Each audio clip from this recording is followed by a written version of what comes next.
Sacramento history. How many people know anything about it? Not too many when I was living there. I would run into people, and let's put it this way: Sacramento history is a topic that hardly ever comes up in Sacramento. So if Sacramento doesn't care about their own history, why would anyone else? The answer to that is everyone should be curious about Sacramento, the capital of the most populous state in the United States, which is something like the seventh largest economy in the world. I mean, no other state in the United States has that big of an economy, partly because of the agriculture, also partly because of Silicon Valley.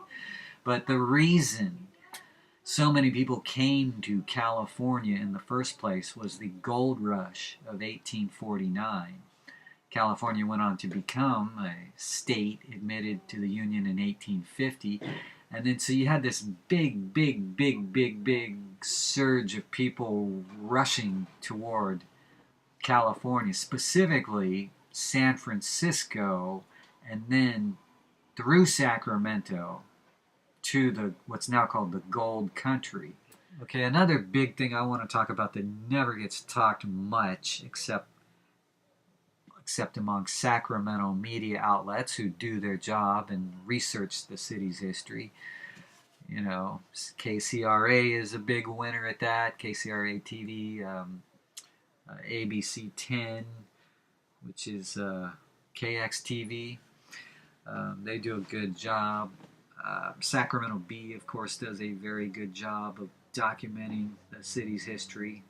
It's how I've learned a lot about the history. Those outlets have helped me understand something I didn't really know the whole time I lived there, and that is Japantown. Now, CaliforniaMuseum.org tipped me off when I went to their website that they were having an exhibit there from February 12th through May 28th, 2017, an exhibit of what was called Japantown, which was a part of downtown Sacramento, the Capitol Mall area. It used to be called Japantown, and as a nickname it was called J-Town. And there were Japantowns all over the United States, and this was one of the biggest ones. It's no longer there. So here's the story why. It was in the Capitol Mall area where Japantown was, and it kind of around 4th and M Street, just east of the Tower Bridge, which was built in the 1930s.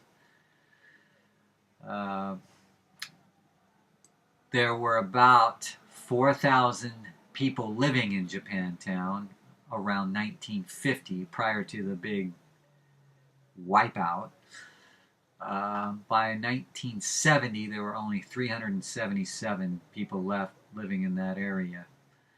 There had been 350 Japanese businesses in Japantown that were just lost in history.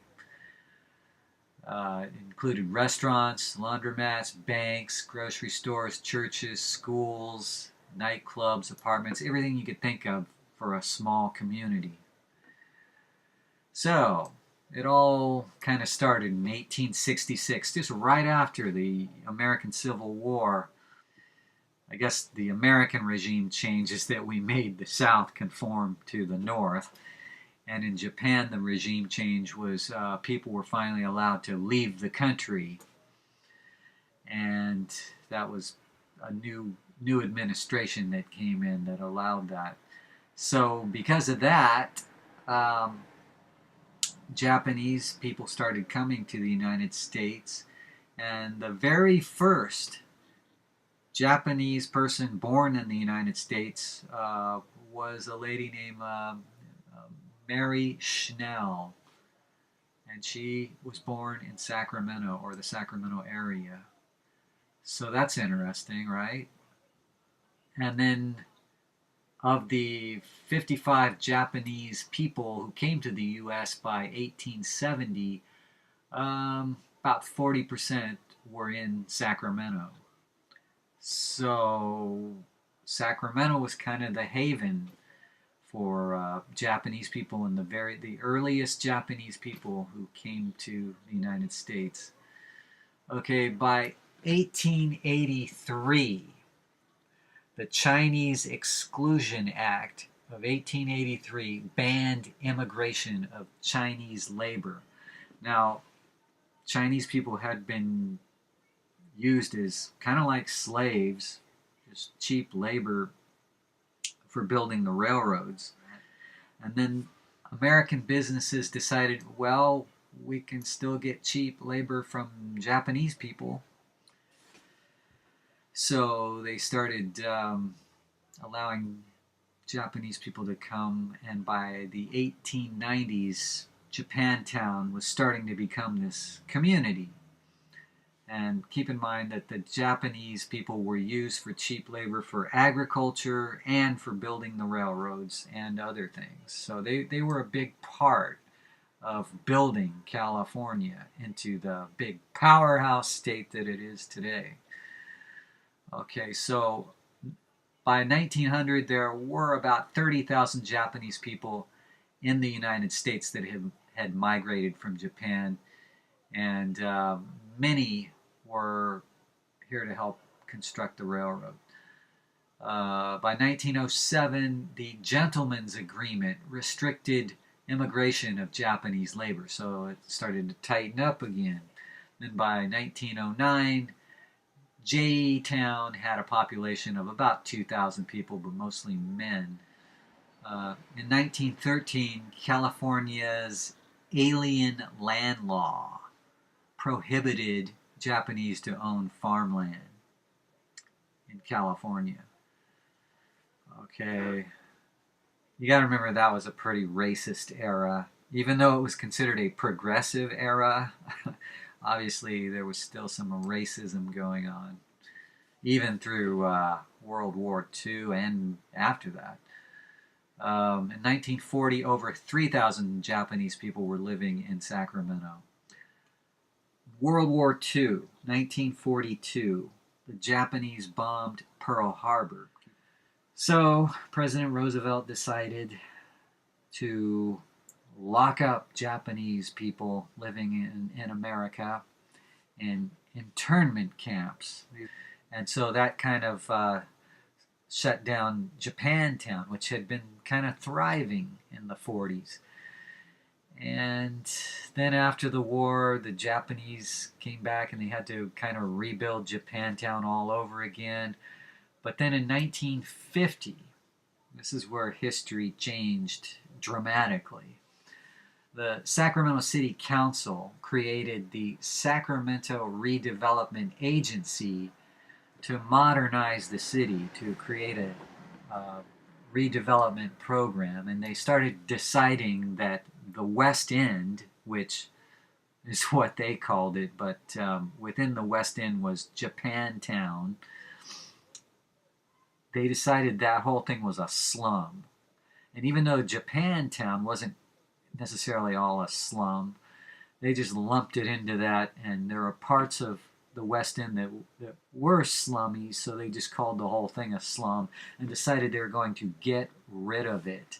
So in 1954, the city put a bond measure on the ballot to redevelop the West End, and it failed. Just like a lot of those kind of things that cost taxpayers money fail.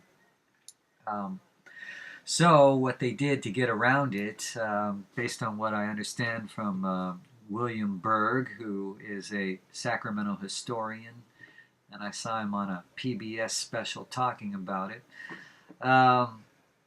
the Sacramento Redevelopment Agency decided to do this creative funding project that became the blueprint for the whole United States for redevelopment plans. And that was to issue their own bond. And the bond would pay for the project, or at least partially.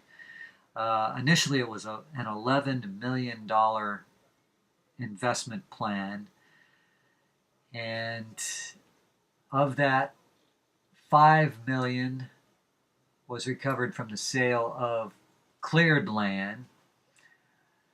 $4 million came from the federal government as an outright grant to the Sacramento Development Agency, Sacramento Redevelopment Agency, and then that left $2 million to be raised through the agency's own bond, which would be funded through tax revenue, future tax revenue. So redevelopment costs eventually came to $15 million. And in the meantime, Japantown was fighting this and trying to let their voices be heard, but their voices weren't heard. They were ignored. And in 1957, the city council authorized to go ahead with the redevelopment plan for the Capitol Mall area, at that time called the West End.